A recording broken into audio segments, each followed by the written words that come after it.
Kienu 4 il-fatalitajiet li ħajjithom inħasdet fit-toroq tagħna f'temp ta' xahar u nofs, fatalitajiet ta' żagħżugħ u adulti fl-aqwa ta' ħajjithom, traċedji li ħażdu lill-poplu kollu.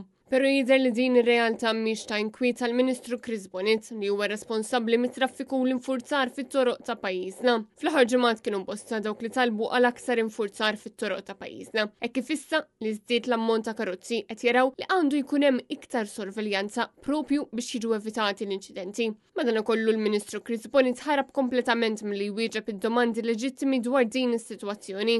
Ministru nsellimlek, inkwitati dwar is-sigurtà fit-toroq ta' pajjiżna.